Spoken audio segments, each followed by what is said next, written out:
Right, picture this, your trackside, the ground's practically shaking, and a V10 engine just screams past. Now that's the Formula One Fernando Alonso wants back. And he might not be alone, judging from some of these articles. You know what makes Alonso's take so interesting? He's not just some guy on the sidelines. Oh, yeah. This is a two-time world champion. Exactly. Someone who's seen F1 evolve firsthand. He's driven those machines, felt every single change. Yeah, we've got his thoughts on where F1 should go, the buzz around Aston Martin's new AMR25, even some glimpses from Bahrain. A little bit of everything. So are we ready to dive in? Absolutely. Let's go. Okay, so Alonso's main point seems to be F1's gotten safer, which is amazing, but something's been lost along the way. Yeah, heavier cars, quieter engines, and from what he says, less exciting races. He really keeps bringing up that sound thing, or the lack of it. Misses that V10 roar, the V12, that raw power that used to just hit you in the chest. Right. Is that just nostalgia, though, or is there more to it? I think it goes deeper than just missing the good old days, you know? Hmm. It's about how fans connect with the sport, that sound is part of F1's DNA. It's in its blood. That's interesting because we've also got this article here about FIA President Ben Sulayem, and he's hinted at V10s may be coming back Oh, wow. after the 2026 regulation changes, but with a twist running on sustainable fuel. Hold on, did you say V10s but eco-friendly? Yeah, is that even possible? It's a pretty bold idea. Mm-hmm. But the tech for sustainable fuels is moving so fast, and the FIA seems serious about exploring all options. Imagine that, though, the power of a V10, but without the environmental impact. That would be pretty incredible. Okay, my mind's blown. Right. Let's talk about something a bit more concrete. Aston Martin's AMR25. Yes. How does this car play into Alonso's whole vision? Well, one thing Alonso keeps saying is that the cars now are just too hard to handle, Okay. which takes away from the driver's skill, and these articles highlight how Aston Martin specifically aimed to make the AMR25 easier to drive. Okay, hold on. Easier to drive. What does that even mean in F1? Wouldn't you want the most complex beast to really show off a driver's talent? Think of it this way. If a car is more predictable and responsive, the driver can push it closer to the limit. Right. That could lead to more overtaking, more risks, and in the end, a more exciting race for everyone. I see. So it's not about making it simple. It's about giving the driver more control Exact. to really push the car to its limits. And speaking of details, there's all this chatter about what the AMR25 actually looks like after that filming day in Bahrain. Yes, the sneaky trackside shots, they revealed quite a bit more than those initial renders did. It's like they were trying to keep it a secret. Right. Noticeably smaller side pods, a super short front wing with this really intricate upper front. Don't forget about the nose. They've practically blended the nose and the front wing together. Yeah, what's going on there? What's the deal with that? Well, it's all about airflow. They're trying to reduce drag and smooth out how air flows over the front. Mm. It might seem subtle, but those little details can make a big difference on the track. So we've got Alonso wanting a raw, driver-focused F1, the FIA hinting at eco-friendly V10s, Aston Martin trying to find that sweet spot between tech and drivability with the AMR25. Yeah, it's shaping up to be quite an interesting season. Where do we go from here? That is the million-dollar question in the next part. Let's unpack those challenges and possibilities of Alonso's vision. Is it just a dream, or could it be the blueprint for F1's future? Okay, so we've heard Fernando Alonso's desire for some big changes in Formula One. But is it all a bit backwards looking? Is it really feasible? I can see that side of it. F1's always been about pushing technology forward, so saying, let's go back to simpler times. Right. It can sound a little odd, but I think Alonso's point is more subtle than that. Okay. He's not saying abandon progress completely, but more like find a better balance. So it's more than just, let's chuck a V10 engine back in and call it a day. Yeah, it's about making the driver the central focus again. Both for the ones in the cockpit and the ones watching. Lighter cars, more responsive handling, really feeling connected to the machine. Which makes sense. Those are the moments we all love to overtake the battles, the close calls. That's what makes F1 so exciting. Absolutely. And Alonso's argument is that these super complex cars with all their tech, they've become almost too predictable. Almost like they're driving themselves. Exactly, leaving less room for, individual brilliance and those surprise moments. And it's not just him saying this. No. You hear it from fans, from other drivers, that the sport's become maybe a bit too sterile, too engineered. It's a tough one to balance because on one side, you have this incredible drive for technology, which has always been what F1's about. Yeah. But on the other, you risk losing that human element, that raw edge that makes motorsports so captivating. It's like we're at this crossroads, right? Yeah. Do we focus on pushing engineering limits, or do we try to recapture that sense of danger, skill, unpredictability? That's the big question for F1's future. Can you have both? Yeah. Can you embrace innovation but still keep those core traditions, those values that made it so iconic? Okay, so let's get down to specifics. Alonso's mentioned Lighter cars, simpler engines, even bringing back refueling. Right.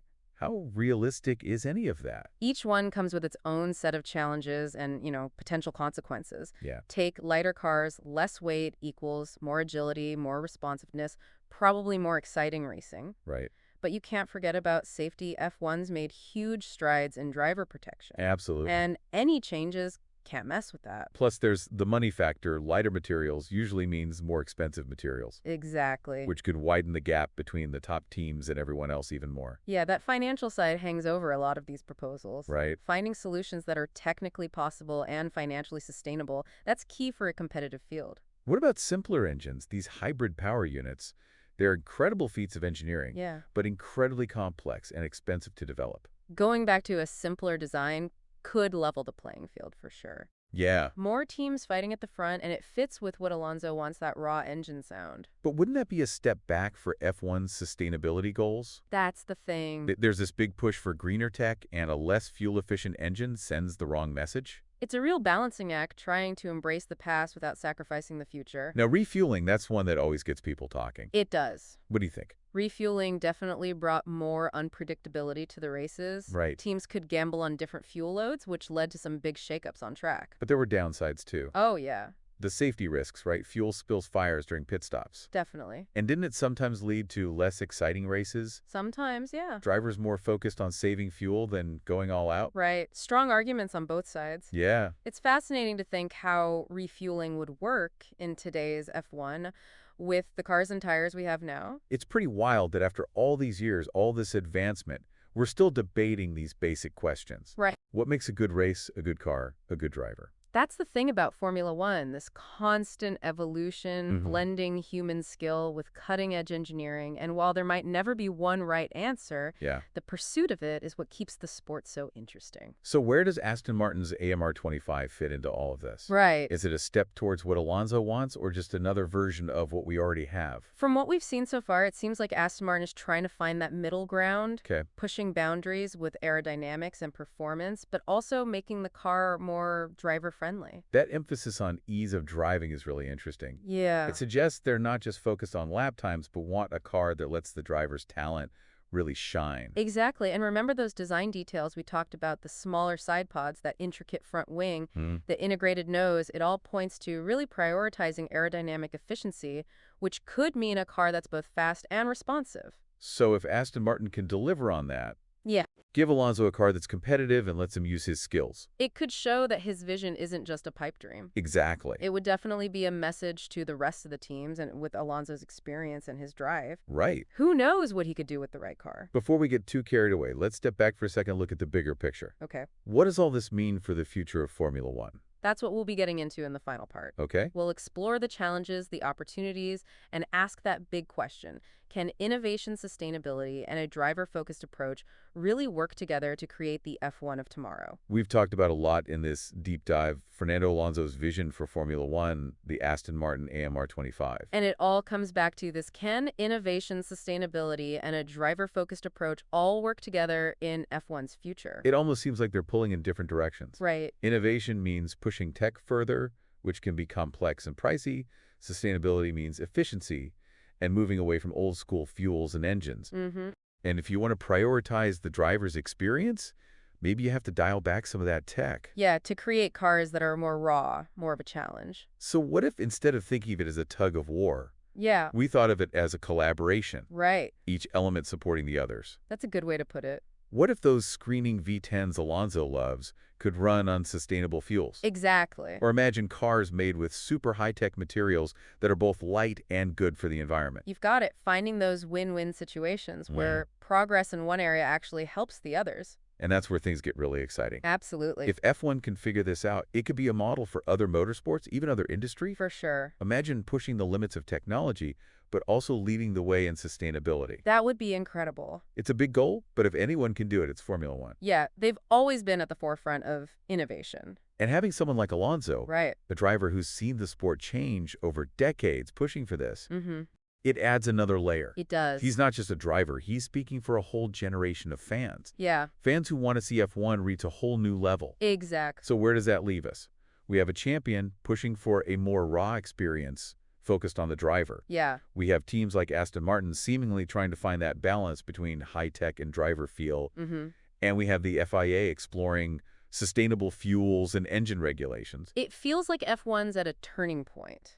It does. Will it embrace the past while stepping into the future? That's the question we'll all be watching unfold. But one thing's for sure, with drivers like Alonso pushing the boundaries and teams always innovating, Yeah. the future of Formula One is going to be anything but boring.